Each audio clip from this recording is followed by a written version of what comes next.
so good this season that Barca fans started dreaming of him recreating this iconic photo on the Ballon d'Or podium together with Lamine Yamal and Rafinha. But his humbleness and class came to the fore as he answered the question with: No, prefiero quedarme con el triplete de títulos y eso si tiene que venir que venga, está claro que ojalá pueda ser así porque significa que hemos ganado muchos títulos colectivos y eso es lo importante. And, well, the topic of Pedri and the Ballon d'Or is slowly gaining momentum. And when even his teammates, pundits and streamers are seeing it, it truly means something. His good friend Gavi told the media that Pedri deserves to win the Ballon d'Or more than any other player because his class is clear and everyone knows what kind of special player he is. The famous football YouTuber Faisal also recently gave a shout on who deserves the Ballon d'Or more than anyone else. And for me, if I had to pick one person, it would be him. But I know the stats doesn't show it and the stats are never going to help it. Pedri, if Barcelona won the Champions League and the league and they told me, yo, pick someone from Barcelona to win the Ballon d'Or, it'll be my man. Oh, and by the way, if you asked Barca fans who they'd most like to see win the Ballon d'Or, Lamine Yamal or Pedri would be their choice over Rafinha, especially after the Brazilian's words before the game against Argentina. I mean, Rafinha has been Barca's most influential player this season in terms of decisiveness in front of goal. There's no doubt about it, but to be a Barca player and talk about Argentina like that, you really don't do yourself any favours. And there's one tweet on X that described it perfectly. Regardless of the fact that Messi is no longer part of Barcelona, he is Barcelona. And Argentina, his country, should always be respected. So you can be sure that Rafinha's Ballon d'Or shouts will die down in the coming weeks in favour of Pedri. On the other hand, the most popular player in the current Barca squad is undoubtedly Pedri. And you can see it in every single game, the Pedri chants against Benfica,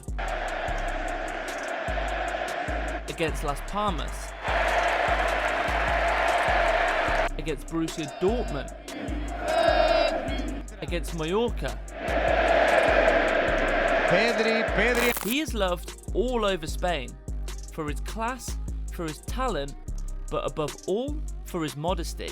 Unlike other extremely talented players who pass the eye test with their flashy moves, effectiveness and mentality, they just don't have that humility, that modesty in their character. Take Bellingham for example.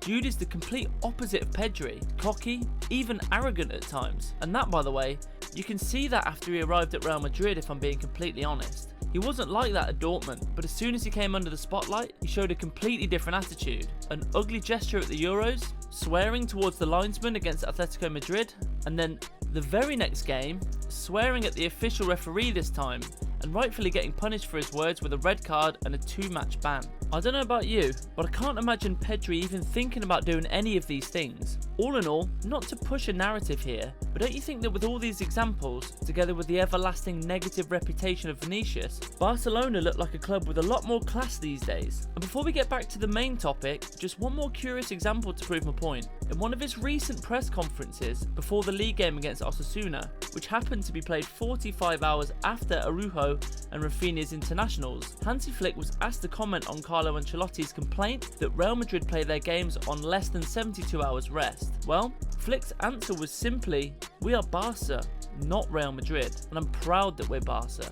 This is exactly what I'm talking about. Flick has completely changed the mentality of the team, and when he's asked provocative questions on controversial subjects, be it referees or Real Madrid for example, he stands his ground and replies in the classiest way possible. As a result, this class has rubbed off on his players, and Pedri is arguably the best example of this. His development over the last few months, and especially since the start of 2025, has been remarkable. I'll say it here and now, in these 3 months since the start of the calendar year, Pedri is by far the best midfielder in the world in terms of creativity and control of the game. In these aspects, there's no one better than the Spanish magician. Yes, Fede Valverde is close, Bellingham has dropped off a bit in recent weeks, failing to contribute offensively, but it's still one of the best. The likes of PSG's Vitinha and Joao Neves have been super impressive lately, but Pedri's consistency is on a whole other level. Just look at his performances in 2025. According to FotMob, There is only one game in those 3 months in which Pedri has a rating below 7, and that was against Atalanta in the Champions League, which, to be honest, didn't have any significant importance for Barca's fortunes in the Champions League, as it was the last game of the league phase when the Catalans had already secured their place in the top 8.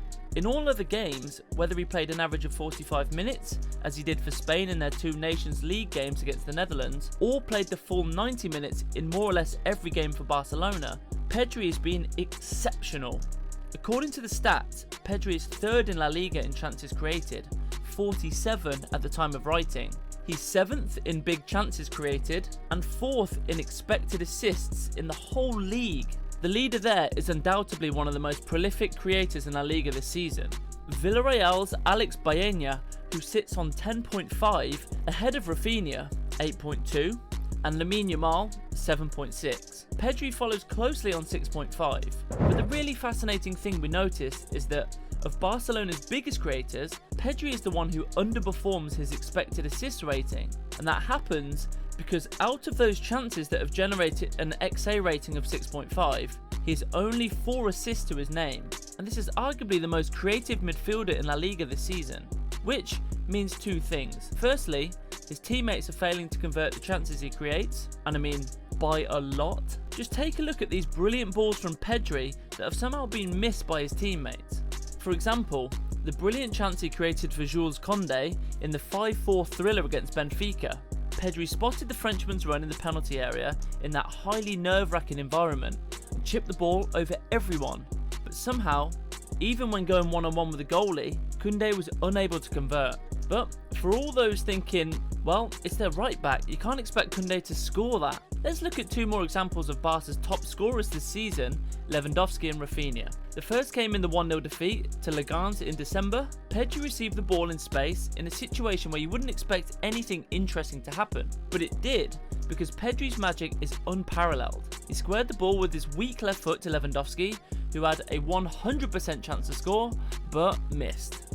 Another one, this time against Rayo Vallecano. With the score at 0-0, Pedri caught Rafinha's run in the halfway channel, found him with a through ball, and the Brazilian just had to do the easy work, something he's done dozens of times this season, but he failed to execute and hit the ball right at the goalkeeper. So yes, this is reason number 1 for his seemingly weak assist figures. Reason number 2, however, is purely because of bad luck. Yes, there have been at least 4 or 5 notable instances where Pedri could have had a higher assist number but was extremely unlucky in not getting credit for the goal he created, all because the ball bounced off someone basically. And the most striking example that comes to mind is Koundé's goal against Getafe. Just look at the beauty of the ball. In a situation where you simply can't see the pass, Pedri's eyes already foresee where and how exactly the ball will be delivered.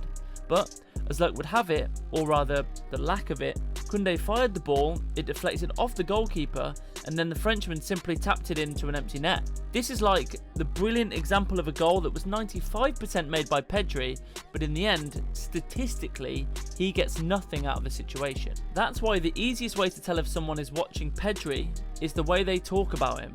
If they're arguing about his stats, you can be 100% sure they're not even watching the games. However, if they praise his movement with the ball, his press resistance, his control of the ball, and his exceptional vision, then you have a guy with high ball knowledge right next to you.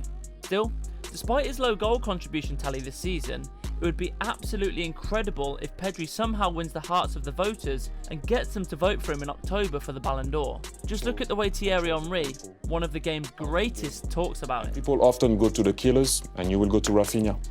But don't sleep on Pedri. So my view is that if Barcelona go the full distance and win the Champions League, or even more the La Liga and Champions League double, or even the treble, if they manage to win everything this season, and Pedri continues to have this impact on the team, we could really see him winning the Ballon d'Or this season. Yeah, this still feels like a dream for Barca fans, but do you want a strong argument for it?